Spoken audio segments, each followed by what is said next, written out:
Hello. In lieu of the International Overdose Awareness Day, which is August 31st, tonight I'm going to, in a raw way, be telling my daughter's story and her boyfriend's story, and her demise's death and his demise being sentenced with 14 years of prison. So if you want to join me tonight, I have not practiced this way of sharing it. It'll be my first time in a raw way. So I think I'm ready to tell it, and emotions may arise, but so I'm taking a break from my emotion series that I've been talking about for the last 5 weeks or so on this channel, on my YouTube channel, Julie, K-A-Y, Kettles, K-E-T-T-L-E-S, like a teapot, Kettles chips, whatever way you want to think of it, plain and simple. And so, yeah, this is just going to share it however it comes out. So pray for me. And I want y'all to know that I'm at peace overall. Yeah, my grief will never leave me. This was a life-changing death, the death of my daughter Heidi Kettles. I think I'll grab her picture over here. Just a second here.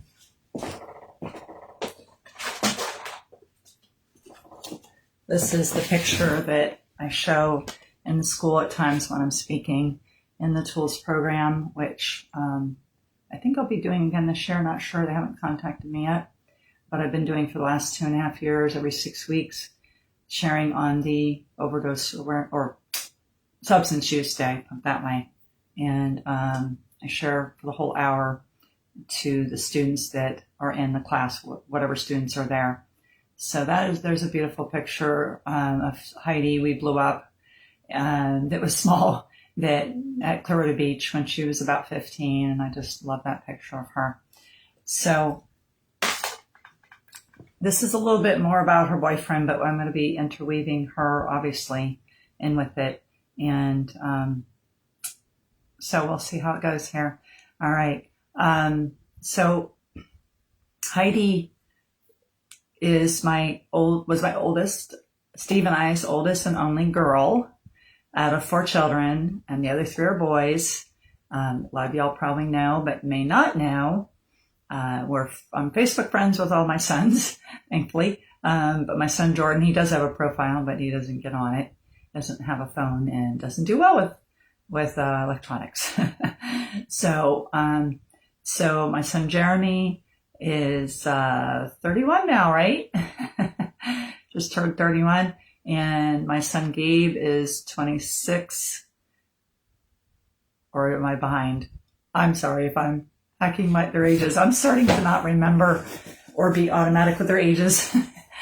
But as long as I start from the top down. So anyway, my son Gabe is part of why I'm doing this tonight. So, but anyway, Heidi was my only girl, and she loved being a big sister to her brothers.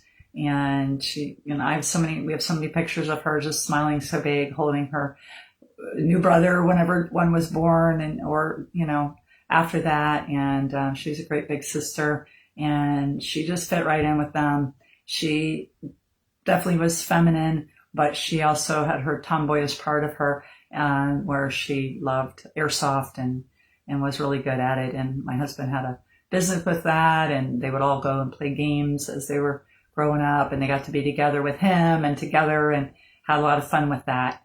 And some money was made, not much, but it was a lot of fun and a great thing for them to have in their upbringing.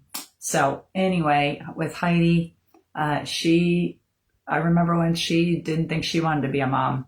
And then when she got pregnant with Annabelle, her first, it just changed everything. And it was really therapeutic for her, as she had lost a boyfriend who died at the age of 27 due to alcoholism, really, and liver failure. So that's part of her story. Grief is a part of her story, and I believe it's part of what led her in the direction she went in. Didn't realize that until more recently, but I do believe it's part of her story. I am a life coach specializing in grief and loss now. After her death, that's just kind of what happened. So that's the way I say it. And I've been mentored by one of the best, an author named Gary Rowe, R-O-E. So I have a bunch of his books. I can show you one of them. And also studied and learned from Alan Wolfelt, but this is one of Gary Rowe's books. I think his book name is backwards. So anyway, so we live in Newport Richey. I grew up in Clearwater. And then when my husband and I, Steve and I, decided to move, we met in Pennsylvania when I was going for my master's in counseling. I have a BA in psychology and counseling, but I never finished the master's because basically, well, just a little quick synopsis. What happened is we met in Pennsylvania. I won't go into the whole story, but fell in love quickly, decided to get married only 9 months after meeting. And we got married on June 1st of 1991, right? And so we got married up in Pennsylvania and then got pregnant with Heidi. I got pregnant with Heidi only a month after we got married. And then she was born, of course, 9 months later. So in less than a year, we had our first child. And my parents lived down here in Clearwater. Long story short, my mom was talking to my husband one time, and Steve decided to get into landscaping and let go of his other business that wasn't successful anymore, and went into landscaping. And my mom said, hey, if you come down here or move down here, you can do it all year round. So it was a God thing. I actually liked Pennsylvania, but we decided to move down, and I do believe that was God's will. We stayed with them, but quickly got our own house to rent. And long story short, we ended up having the kids in like two different rental houses in Clearwater, and then realized, like, through some help from my dad and others, that, hey, we could go ahead and get credit and buy our own house. So we did, and it was affordable up here in Newport Richey. So I'm in our house that we've still been in for 25 years, and we've been going to the same church, Calvary Chapel Worship Center, for that same amount of time, pretty much, because started attending there a few months after we moved in. So our kids were raised mostly in Newport Richey, and all of our kids went to Gulf High School except for Jordan, who has Down syndrome. It was deemed for him to go to River Ridge. So Heidi, I'm kind of going backwards more than I planned on, but bottom line, fast forwarding, Heidi ended up moving to Tampa to live with my sister. There were some good reasons for us to have her, for her to choose to move over there. My sister offered. And so then she met a guy and got serious with him, and he ended up dying of liver failure, only a few years later. And so that was very, very sad thing that she went through. And she thought he was the one, and she thought she could never love somebody else. She kind of rebounded quickly with Matthew Cassidy, who she knew from high school. And I just said his full name. I don't really even say his full name. Anyway, and basically got pregnant right away with their first daughter.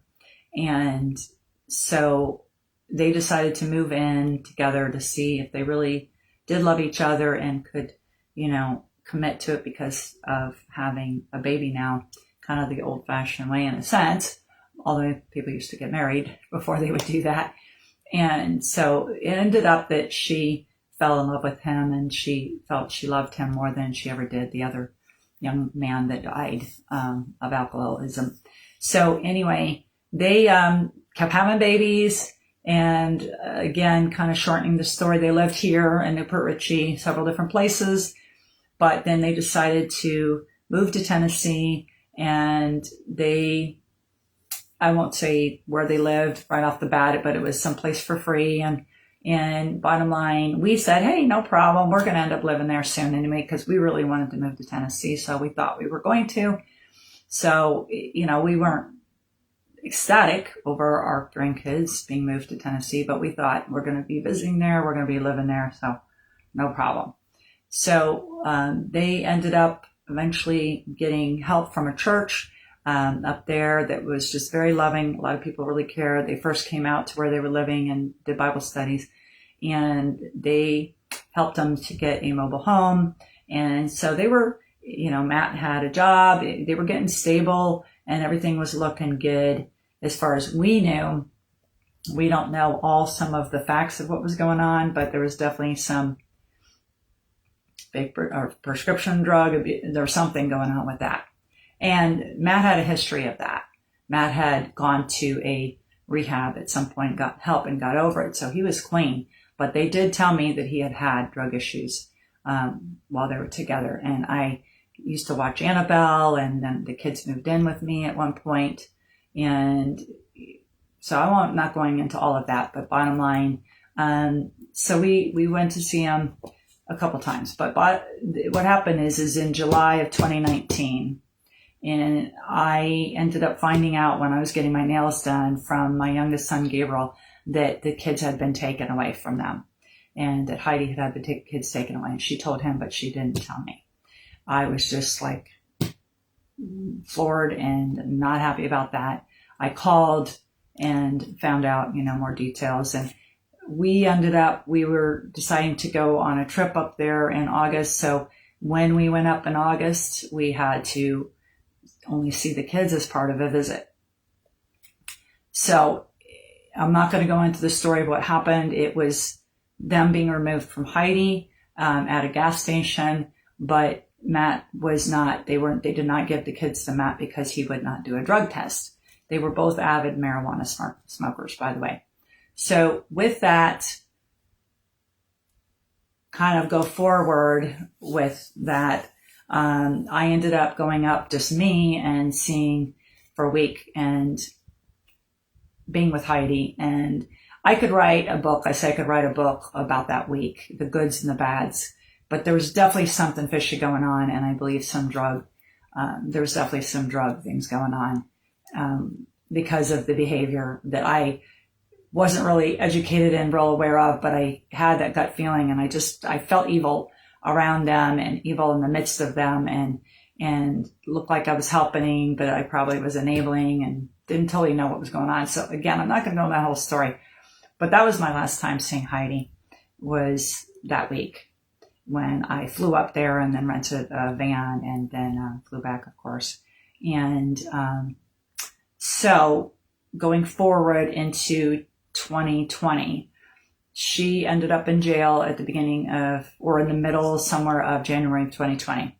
And it was partly because she drove a car without a license, but then they found out other things. And so, but she also was supposed to be in there under the Haley's Act for a year because of taking cocaine with the baby. And Matt bought it and she took it and she breastfed the baby. So he was the fourth one. He was the one that was born up there. All the rest were born down here in Florida. And so ended up that the baby got taken away, and they were in a wonderful foster family, all four of them. All right. So anyway, Heidi ended up in jail in January, and then fast forward to February 27th of 2020. Okay. So yes, this is all not long before the lockdown. Okay. That happened. Of course, none of us knew all that was going to happen, right? So on February 27th, the day before that, or that week, a couple of days before that, I was talking to Heidi in jail. And one of the times she said she knew she should never go back into a relationship with Matt. And even Matt at one point had said that they weren't good for each other like a year before that. But she had said, I know, Mom, I can't be in a relationship with him. And and she knew that. But she had told me then that week that he was going to be putting himself into jail and then bailing himself out with the income tax return money, I guess, to kind of be, he was being wanted, he was admitting it, but then he was going to bail himself out. So that was the plan, but it was never any talk about her being bailed out. And I didn't think she could be bailed out. She had been in jail another time, and she called me to try to get her help, but they ended up releasing her. So that, there was another time like that. But this, with knowing she was in under the Haley's Act, I didn't think there was any bail, but there was, but it was super high. I never have heard the amount. So I didn't think there was any chance of him bailing her out. So what happened on the 27th is his mom, which at the time we were friends, called me, and she was flipping out. she was like, Julie, he didn't just bail himself out. He bailed out Heidi. And she was freaking out. Immediately, I had the worst gut feeling I've ever had in my life. It was like a loud alarm going off inside of me, warning me that something serious danger was just around the corner. That's the way I can describe it, but I didn't know what it meant. So it riled me up. I got really upset, got off the phone with her. I called my best friend, who's good at calming me down, and we prayed together. And as soon as I got off the phone with her, within like a minute, Heidi called me. She had a deep voice like mine, and I could tell she was under the influence of something. And I said that, and she says, no, Mom. So she wasn't being honest with me. I didn't know what was up. So I can't go into the whole conversations, but I always highlight a little bit of it when I tell her story. It was a very long conversation. At one point, I hung up on her, and then she called back. We ended up talking again, and then it ended up peaceful at the end. And one of the last things she said to me is, I'm going to do better, Mom. And I'm like, what are you talking about? She's like, I'm going to be communicating with you better about the kids. So it's one of the last little hopeful things I had. But one of the things I asked her is, did you know that Toby Mac's son died from fentanyl, a fentanyl overdose? And she said, oh yeah. And then the way I usually say it is, she acted like she knew all about it and she would have nothing to do with it. But little did I know that 2 days later, in the middle of the night, she would overdose on fentanyl. We thought it was with cocaine. It ended up, I guess it was heroin. That was the last minute thing that came out before trial. Either way, it was not just fentanyl. And so she and him had decided they were going to part ways finally the next day. And the whole problem is that she decided to party with him for 3 days instead of, maybe her demise wouldn't happen if she just let him bail her out, and then she said bye and went on her way to where she was going to be living. But no, they decided to party for 3 days. That codependency, that toxic love they had for each other, whatever you want to call that, was still there. And she even said, oh, he's being so nice to me, we might get married. Some of the things that she said to me. So what happened is this Sunday morning was, we always go to church. I looked at my phone. I saw 3 missed phone calls and from an area code in Tennessee. And I really hoped that it was a new phone number, that Matt had gotten Heidi a phone. But I decided to wait till after church to call this back. So we pulled up to the house. I was, getting ready to get out of the car, but I decided to call the number. And a woman picked up the phone. And it was the phone call you never want to get. It was the phone call that would change my life forever. The woman on the other line said that Heidi had overdosed, had been flown to a Nashville hospital, and was unconscious and was extremely non-responsive. Later that day, we found out her body had been chilled to try to stop the damage and that they would be warming it back up the next day. We drove all night. We left as soon as we could with my son and my husband and I borrowing his girlfriend's car, which she was so sweet to let us borrow, and because our cars were not really dependable enough. And we drove all night, got to the hospital the next morning to see Heidi's lifeless body, tubes, all kinds of tubes, inflamed. And, like they said, there was just she was so non-responsive. Her beautiful blue eyes were in pinpoint position. And I kind of knew then. I didn't know. We obviously had hope, but it didn't look good. It was on Tuesday, only a day later, that they did a test and that I elected for them to do. They said if it comes back, there's no blood flow to her brain, she would be declared legally brain dead, and she was. So I'm shortening this a little bit for that, but I want to make sure you'll know the story. And then she ended up getting to be a donor to 4 people. So her body was kept alive until that Thursday, but we said goodbye to her that day. And I'm thankful that I didn't have to see my daughter fully deceased. But at the same time, you could tell, I believe her spirit went on Sunday and she was gone. So that's the gist of what happened. Her boyfriend came to the hospital and several things happened, but I won't go into everything. But at one point we were across the bed from each other. My husband wasn't up there because he couldn't handle that. And Jeremy wasn't either. But I was across the bed with Matt on one side and me on the other. And we had a conversation that led into me having a vision in my head, which was a confirmation later, was confirmed later by another woman of God that Heidi is definitely in heaven, because I wondered, because of her beliefs, not just the drugs, but some of the ways she talked about her beliefs, I wondered if she really did know the Lord. But it was confirmed that she did. And she did give 4 people life in her death. So I say I gave 4 children life. She gave 4 children life. And Heidi also gave 4 grateful people a second chance at life in her death. But very, very, very sad story. She left behind those 4 young children that were ages 6 and under at the time. And so Matt, now I'm going to move on to telling you what I can remember about Matthew. So he knowingly bought fentanyl. He admitted it to the detective that it got assigned to her case. There is a law in Tennessee in short form that was passed not long before Heidi died.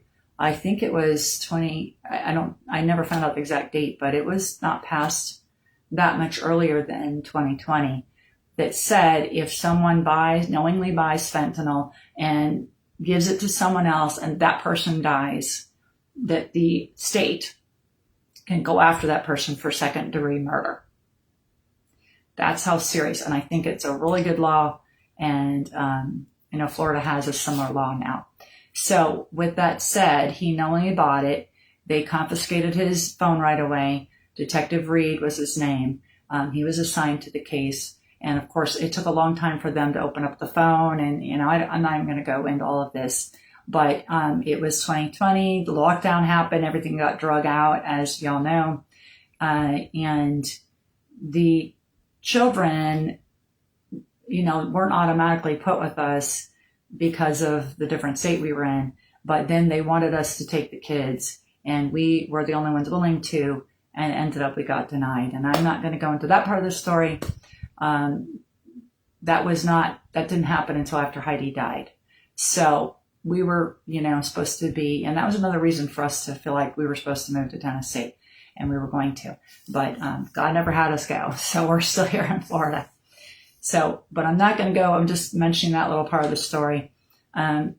So Matt, he was seeing the kids some. The foster family who had them for the last 9 months is the ones who were asked, will you be willing to adopt them if nobody can get them or wants to get them? And they said yes. So they were the backup plan. Matt was allowed to see them a couple times. That part of it, I know.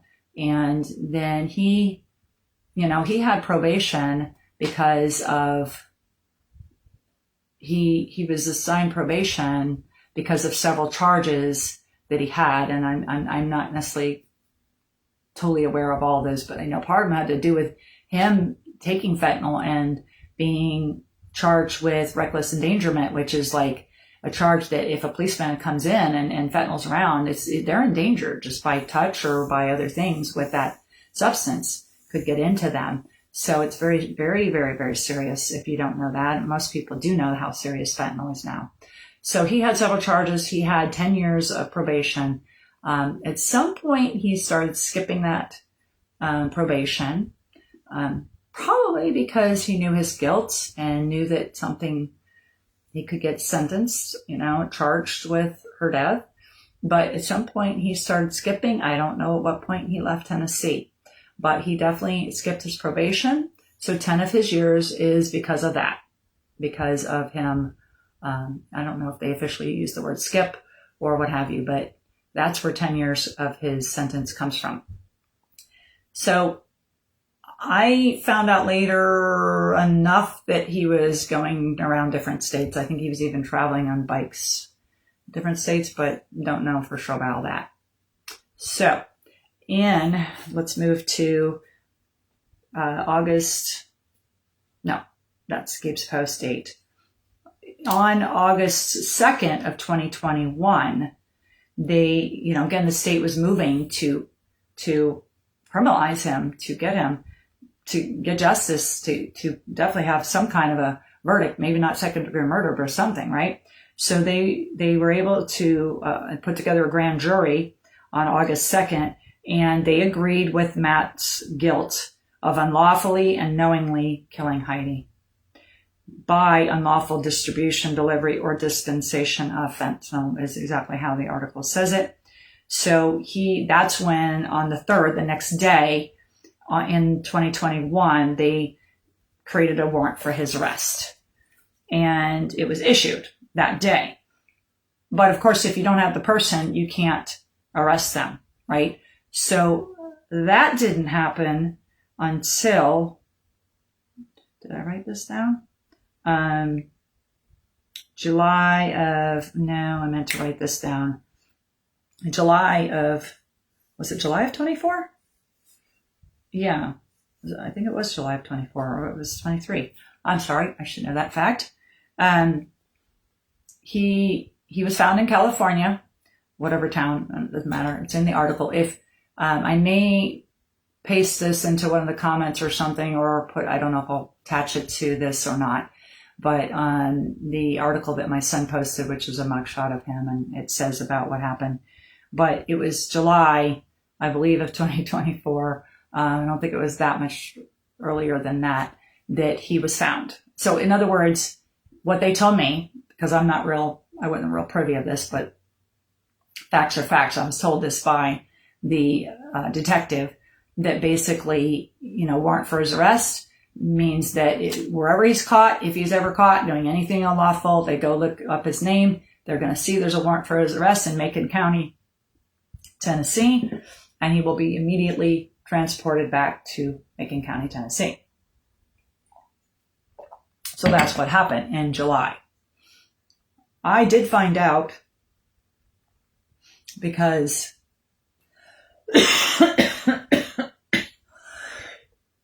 well, I'm not going to go into that. I found out from somebody, not his mom, but somebody else who was called, who felt they wanted me to know right away that he was found and caught. So I did find out right away, and that he was transported back to Tennessee. So then he was in the Macon County jail until his trial, until it was set. So his trial was then set, was just set in October of last year, of 2024. So October, I forget the date, but it was October. I should remember the date. But so we were notified, of course, ahead of time that it was coming, and the district attorney contacted us, a great man, Bill Calla. And so we were, basically Matt chose to want to go to trial. I wasn't surprised. And so then we were asked if we were going to come, and I said yes. And then it was, we try to have somebody speak and tell about your daughter, about the deceased, so that, the jury sees a real person and kind of doesn't just see it as a number. And would you be willing to do that? Or do you know who would be willing? And my husband right away pointed to me, because I share, I've gone around for these years and shared Heidi's story. So I said, yes, I would do that. So, and then Steve wanted to go with me to the trial. Either way, he was prepared. He wanted to go. He could have just said, no, you go, Julie, but he was prepared to go too. Did we want to? Not ideally, but were we going to because it went to trial? Absolutely. The case is, just like he said, was, overall a good case, but you're dependent on the jury, as we know. Let me go back a little bit to the general gist of the fact that my husband and I, in our own way, aware of one another, we are both, I guess you could say, strong Christians, not perfect Christians by any means. I believe in forgiveness, and forgiveness, Steve takes it seriously too, but it's hard. It's sometimes a lot harder for a dad over his daughter to forgive a boyfriend who he knows is guilty. Not all the way. Heidi made choices in there too. We know that. So don't get me wrong. We're very aware of that. But he was able to forgive Matt, and so was I. And we put him in the hands of the Lord, and through my own processing, in a pretty level-headed way, I really ended up saying, I hope that he does get caught and he does get some kind of time in jail or whatever, because I really felt like that was, I wanted my daughter's story to be one that testified to how serious fentanyl is, how dangerous fentanyl is, and to hopefully be a story of justice happening. And I really ended up more and more feeling that this was best all around for everybody's sake, for the kids' sake eventually, finding out and understanding this when they get older, for, our sake, for the sake of protection of other people, because he supposedly was in the presence of other friends who died. And, he was very aware of fentanyl, but he didn't bother to have Narcan on him. He knew about Narcan. He, knew that people died from fentanyl, and he still bought it. And I know that happens, but that's an awareness that was part of, I believe, his guilt. So anyway, we forgave him and we put it in the hands of the Lord, and we prayed, but we were not consumed with it. I just want to encourage y'all, if you have any kind of issues like this where you have unforgiveness or anything of the sort of anything, when we don't forgive, we put ourselves in a type of prison in our soul. And God commands forgiveness, and he commands, because we've sinned, he says, forgive so that you can be forgiven. Forgiveness is a very important part of being a Christian or a walker with Jesus. But even if you don't believe in Jesus or in any of that, forgiveness is a hugely important thing for you to do, for you, not for the person, for you. And I say, hey, the fact that you need to forgive means they did do something wrong, and it never justifies what they do. Absolutely. In fact, it says they did something wrong. But it's you releasing it, not to punish them or to try to get, do your own job of getting justice or doing something wrong, revengeful or whatever it would be, so that you're free and you can find peace and healing eventually. So there's a little bit on that. But bottom line, we forgave him and put him in the hands of the Lord. And I really believe God, in that sense, God gave him time to repent and go back and turn himself in, but he didn't. So eventually, I don't even know what he got caught for, but it didn't have to be anything horrible. As long as he was stopped and arrested, that was that. So the trial was set for October, and we basically, we're prepared to go and all that, and ended up a week ahead of time that two different things came out where it made the case not as good. And the district attorney said, we're already at the mercy of the jury, and we don't want him to get nothing potentially. So would you be willing to agree for us to ask him if he would take a plea of reckless homicide? And so the two things that happened partly had to do with Heidi being a donor. So because she was a donor, they didn't do a full autopsy, is what I was told. And because of that, what are they called? The examiner could not fully, without a doubt, get up on the stand with her own conscience and say that Heidi absolutely, with 100%, no doubt, died from fentanyl. She did, but this is what the examiner said. And it had to do with the fact that they didn't do a full autopsy. That's as much as I know. Okay. So here's something good that she did, ended up being part of they realized was part of what could hurt the case, because that wouldn't look good to the jury. So the other part was that the drugs were thrown out and that it was heroin. And that was the first time I'd heard it was heroin and fentanyl. And that's not supposed to happen. They're supposed to have the drugs on them. That makes sense to me. Again, I'm not an expert in stories on this. I don't watch shows on it either. But that was the other thing that they didn't find out till the week before the trial. So once he explained all that to us, we agreed for them to ask Matt, and he ended up accepting the plea. And oh my goodness, I didn't even know, that day, like I was supposed to know earlier, and then the DA end up calling the wrong number or something. So I finally, at the end of the day, said, what happened? And he's like, oh, I must have called the wrong number. And then he told me. But that whole day, you know, I tried to keep going on with the work I was doing and the stuff I was doing.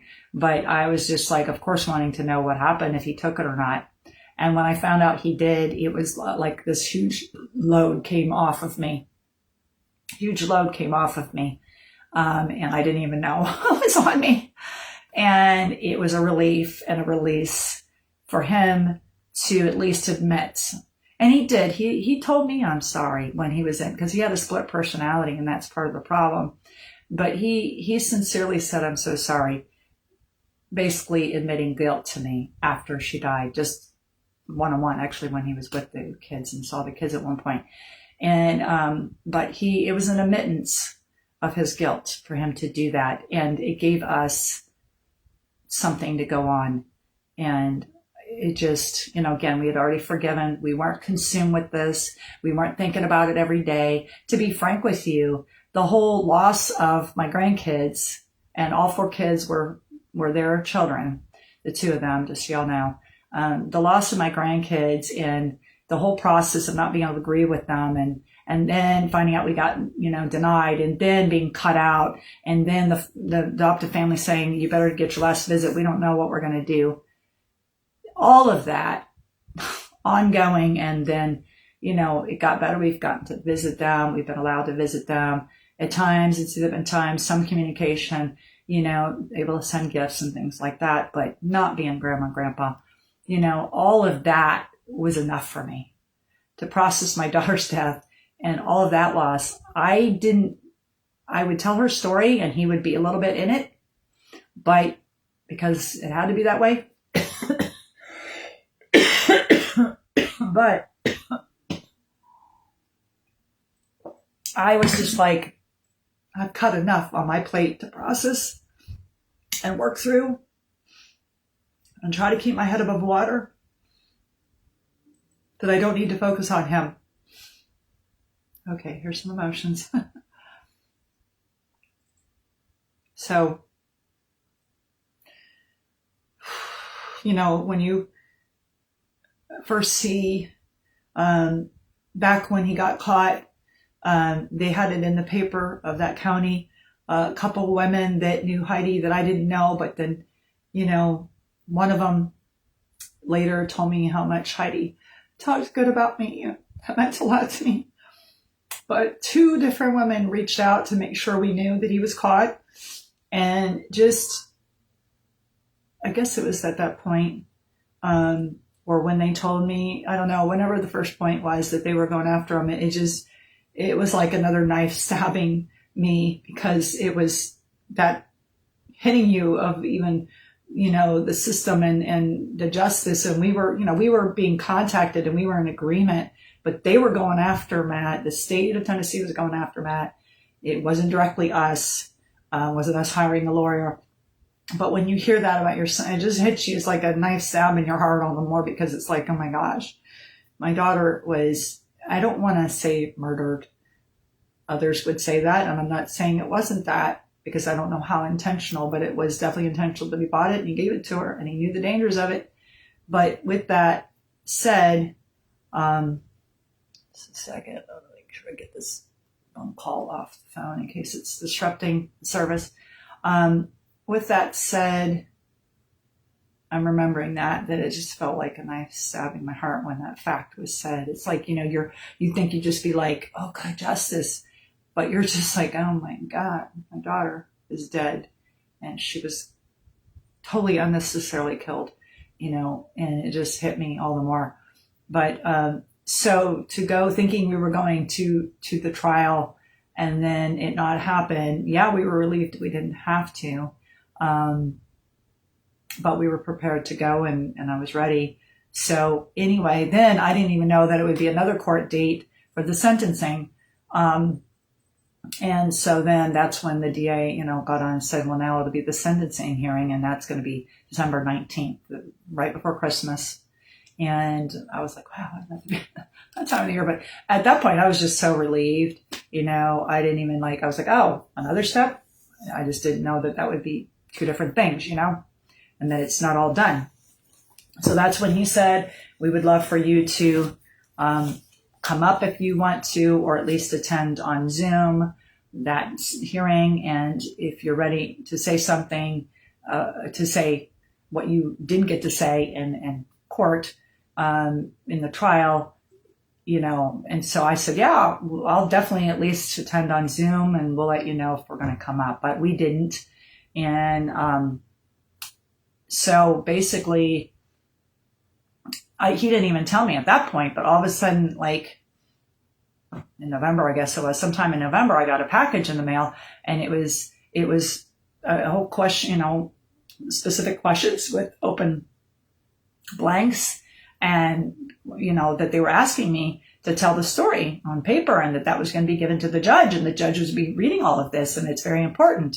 And I was like, whoa, he didn't tell me that. So I put it aside, but then eventually I picked it up and started filling it out. And then I wasn't sure. At one point I called to ask whoever, because I was not sure whether I should share certain parts of it, the story or not. And I forget exactly how she said it, but it was basically like, Julie, whatever you want to write down, that's why we leave blank paper, and you can add more paper on. You put whatever down you want to that's about the story that you think is pertinent or you just want to tell.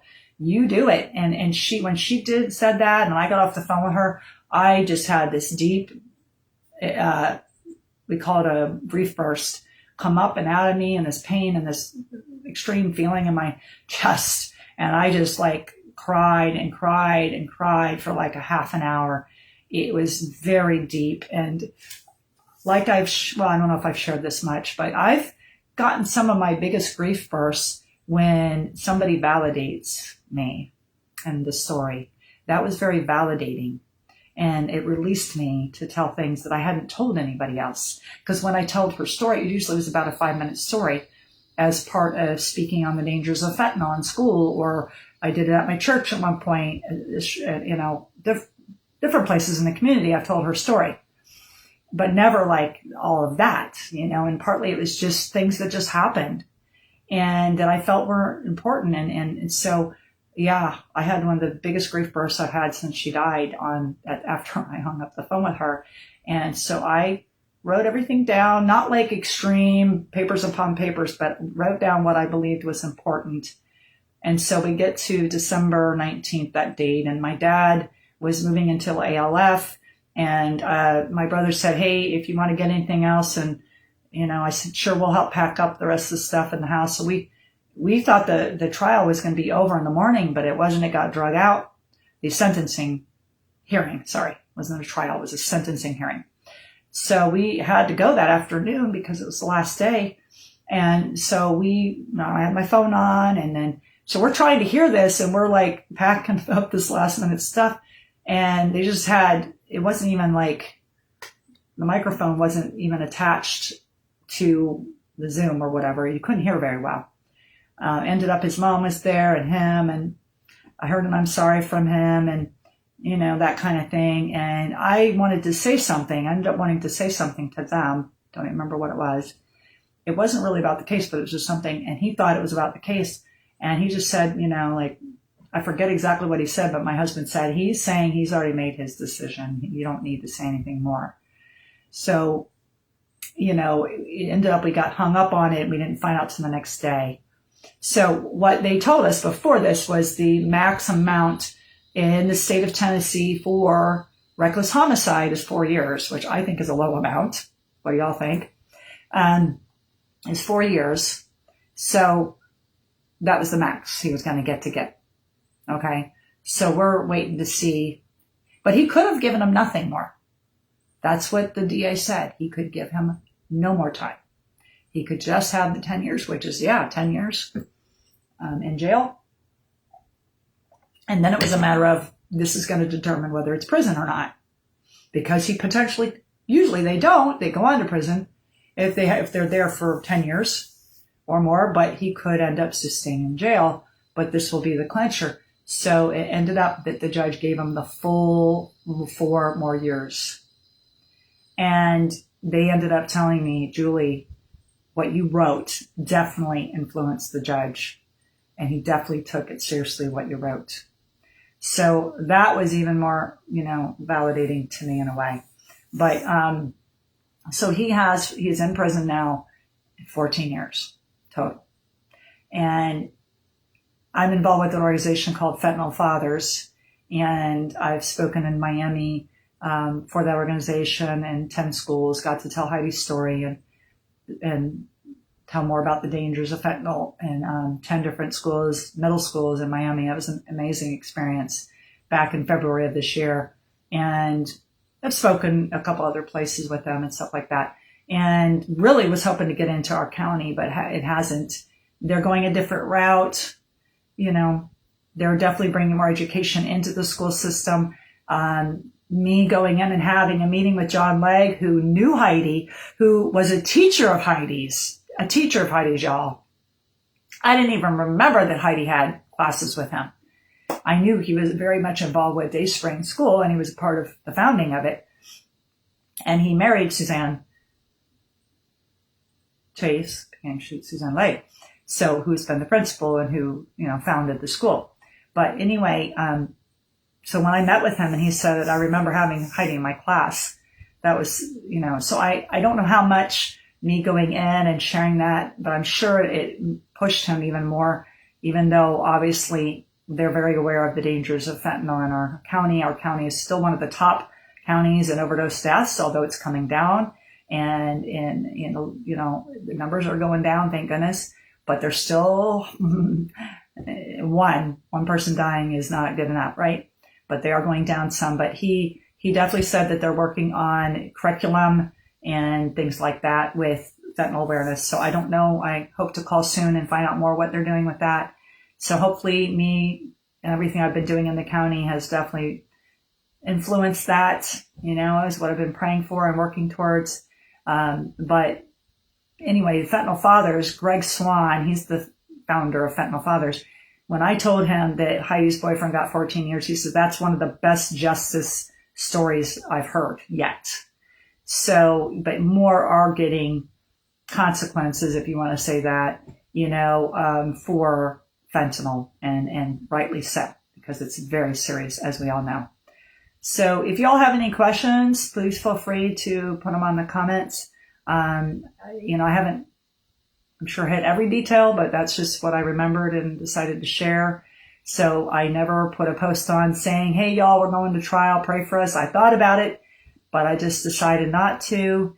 And then December, it's been a while since December. It's halfway through our year already. But you know how time flies. And so because my son did that, I thought I'd better get on and tell more of the story and let y'all know that justice has happened.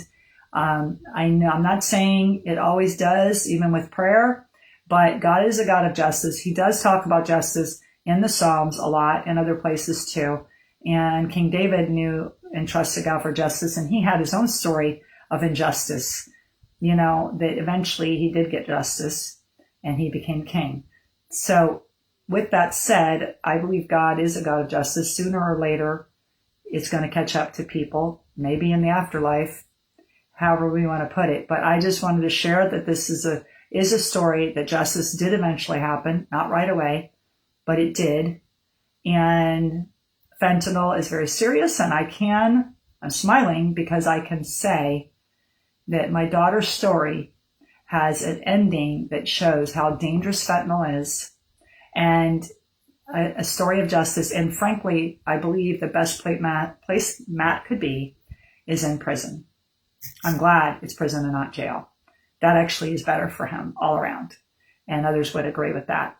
So it's his best chance for redemption.